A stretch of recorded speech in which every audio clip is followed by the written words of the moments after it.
Hello மக்களே, இன்றைக்கி வீடியோவில் நம்ம என்ன பார்க்க போகிறோம்னா ஆனியன் சப்பாத்தி தான் பார்க்க போகிறோம். அது எப்படி செய்கிறதுன்னு பார்த்துக்கலாம் வாங்க.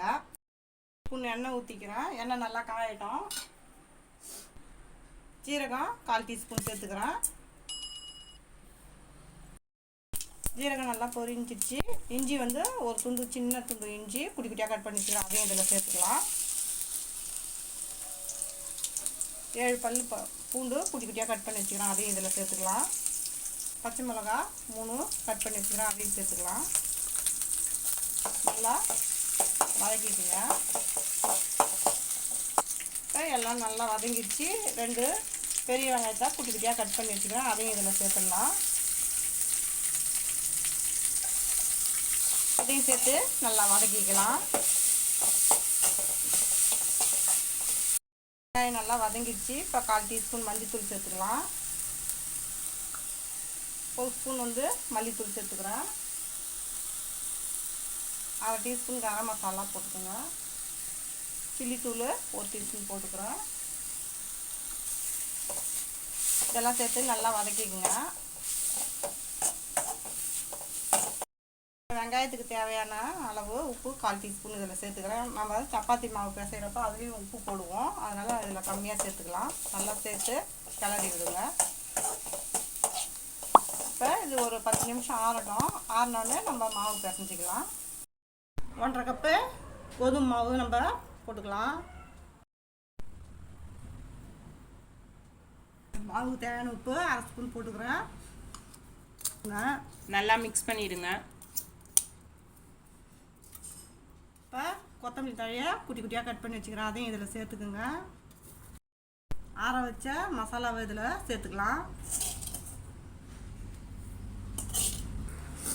நல்லா மிக்ஸ் பண்ணி விட்டுக்குங்க. இதை நம்ம வெறும் சப்பாத்தியாகவே சாப்பிட்டுக்கலாம். ஏன்னா இதில் வெங்காயம், பச்சை மிளகா எல்லாம் இருக்குது. அதனால் நல்லா செம்ம டேஸ்ட்டாக இருக்கும்.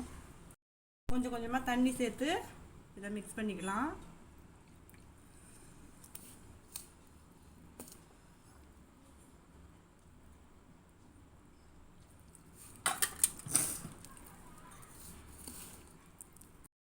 மாவு நல்லா பிசைஞ்சாச்சு. இதில் 1/2 ஸ்பூன் எண்ணெய் சேர்த்துக்கலாம். சேர்த்து பிசைஞ்சிக்கலாம்.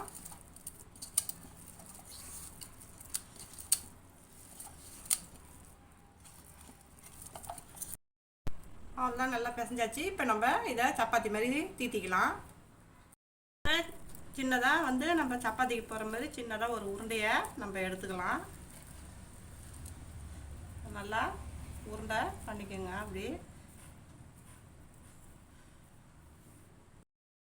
மாவு போட்டுக்கலாம். நம்ம ஒட்டாமல் இருக்கிறதுக்கு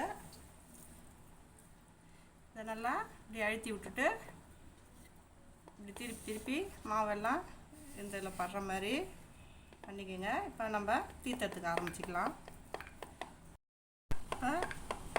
நல்லா மெலிசாக கொஞ்சம் தீத்திக்கோங்க.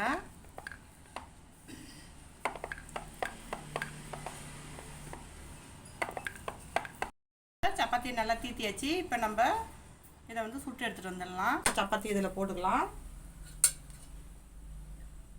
கொஞ்சமாக எண்ணெயை இதில் ஊற்றிக்குங்க. திருப்பி போட்டுக்கலாம்.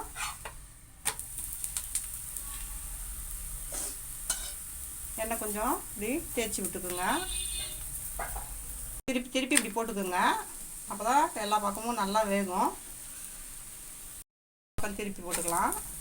பாருங்க, நல்லா சூப்பராக வந்துருக்குது. பிரித்து இதை பிளேட்டுக்கு மாற்றிக்கலாம். இதுமாரி ரெண்டாவதையும் போட்டுக்கலாம். நம்ம கொஞ்சமாக எண்ணெய் இதில் சேர்த்துக்கலாம். எல்லா பக்கமும் நல்லா தடவி விடுங்க. அப்போ தான் எல்லாம் வெந்து வரும். கொஞ்சம் கவனமாகவே திருப்புங்க. ஏன்னா இது ரொம்ப சாஃப்டாக இருக்கிறதுனால பிஞ்சாலும் பிஞ்சிடும்.